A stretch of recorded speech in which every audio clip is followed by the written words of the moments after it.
After long and stressful days, our bodies, minds, and spirits can feel tense, exhausted, aching in various places, and we might not know where we can begin with it. By accessing the deepest parts of our instincts and breaking down how and why humans feel fear, we can break out of it.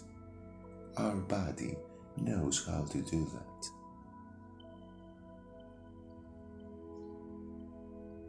This is not an ordinary exercise.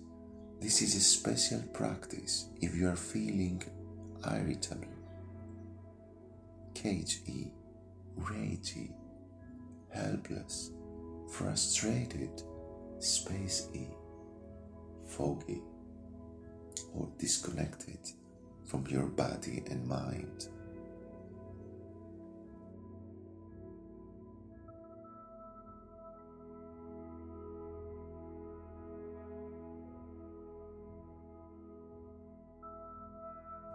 After long and stressful days, our mind, our spirit, our body may feel exhausted, tense, aching in various places. By accessing the deepest part of our instincts, breaking down why humans feel fear, our body knows how to do that. This is not an ordinary exercise. This is special practice. If you are feeling irritable, cagey, ragey, helpless, frustrated, spacey, foggy, or disconnected from your body, and we can't really figure out how we got there, let's go back to our animal-like roots. There is a center in our brain that responds to danger, the amygdala. It's prehistoric, it's primal, and reacts in 3 movement-based ways: fight, fly, freeze. Let's look back together. Remind ourselves a state of being alert. It can be a state of illness, for example, or a massive event that affected our psychology, our health.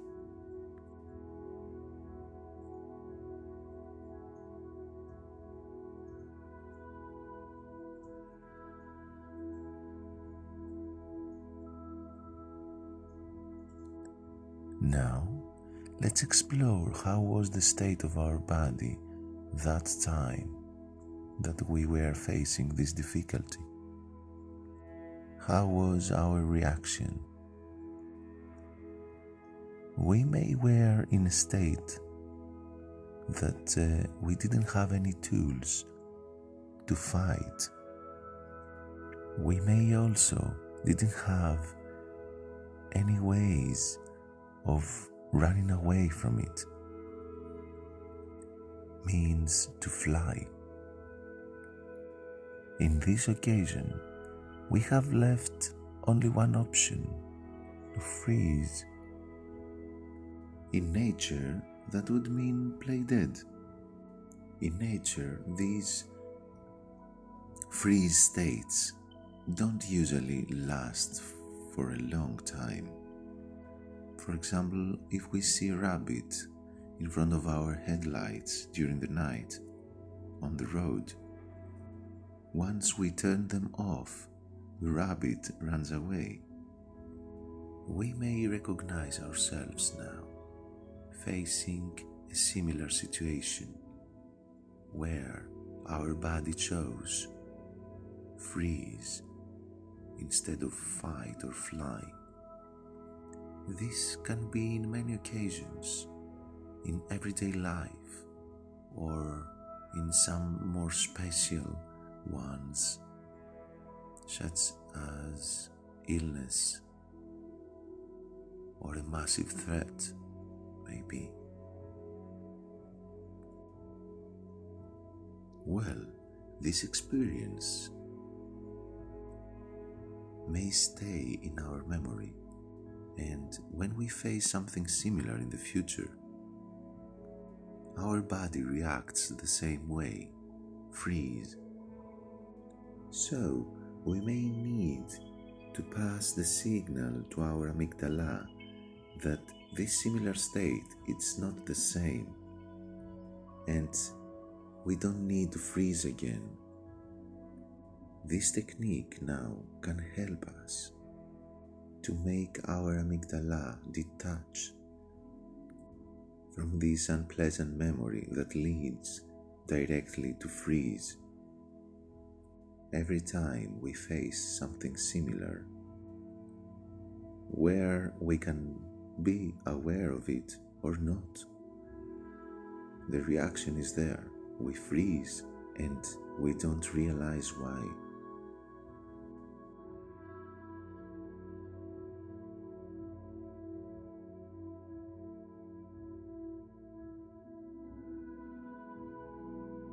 Now, let's find a place where we feel comfortable. We may close our eyes or keep our mind in a specific point and enjoy our exhaling.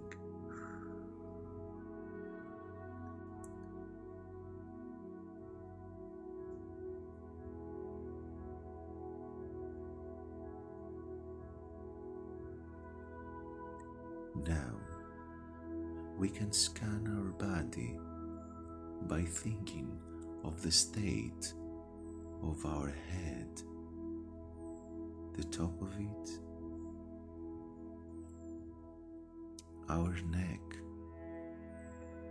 our legs, our hands, our shoulders, our belly, our pelvis,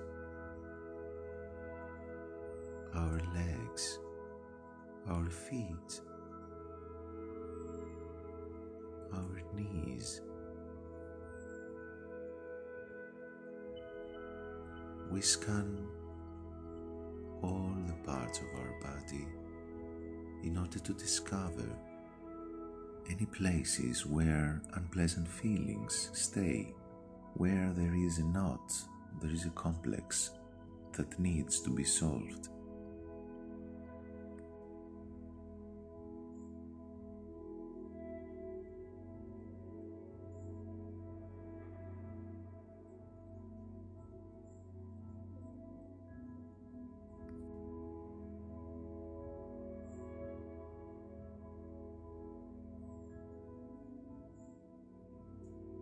Is there any physical discomfort that we recognize now?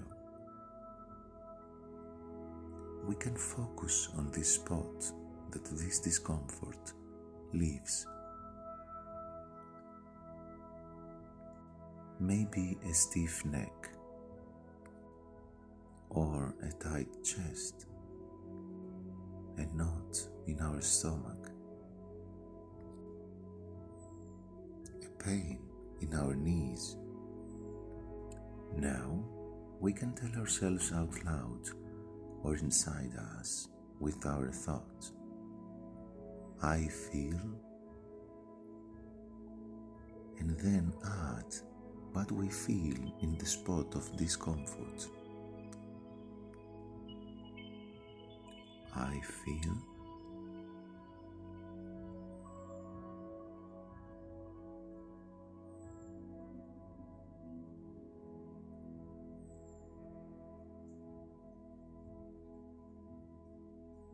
and I accept this unpleasant feeling.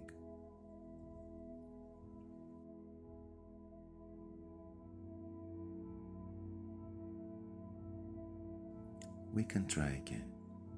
I feel,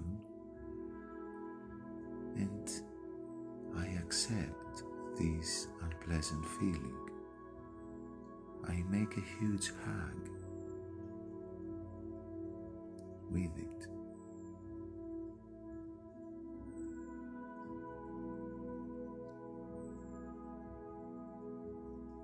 I feel and I accept this unpleasant feeling. I make a huge hug with it. Now that we have recognized our unpleasant feeling and we have tried to be very precise about the spot that we feel it, or how small or big we feel this discomfort to be, or how much this discomfort affects us. So, next step, we let this discomfort that starts from this specific spot of our body to expand step by step. Now, it stays until it takes all over our body. With my thought, I let this discomfort expand from the spot it starts to all over my body. Now, this discomfort stays all over my body. I can feel it. It has become huge and powerful, and I accept it. I hug it. This is a state of being familiar with it, accepting its existence. This is so helpful because in the future I will be able to recognize it. I will be aware of it, and this is so useful.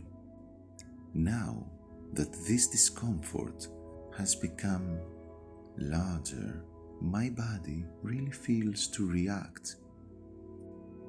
Our amygdala reacts to any unpleasant feeling with a movement-based reaction, since it is simple and prehistoric.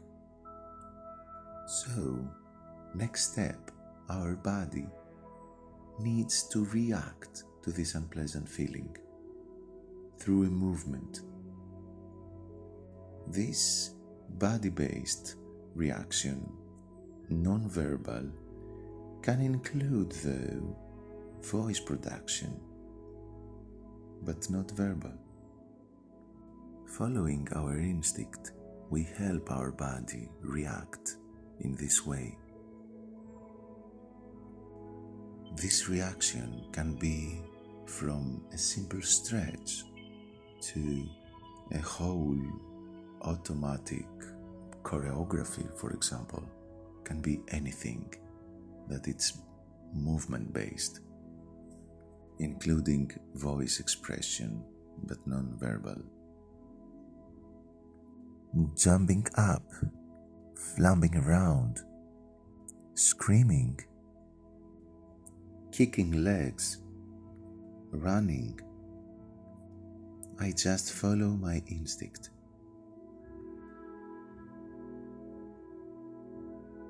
Now, if I feel that I have discovered the movement expression that I need to follow this unexpected movement,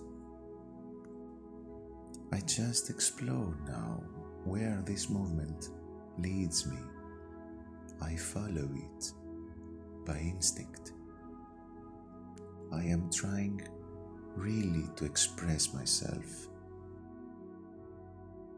Now I react however my body needs to. Even though this breakthrough might seem a little weird, I have to trust the expression of my body and follow it. And I keep exploring, letting the expression to be completed according to my need. Now that I feel my expression is completed, I can slightly return to a calmer state.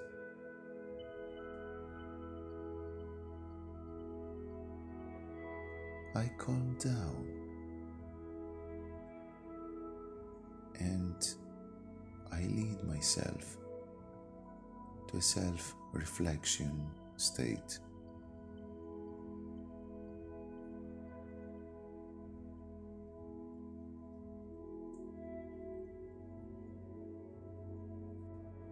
Now, let's have some moments here to thank ourselves, to thank our body for giving us the non-verbal answers to our needs when starting this exercise. Feel free to use this exercise again and again when recognizing the discomfort of the freeze state. Thank you for engaging in this exercise with me.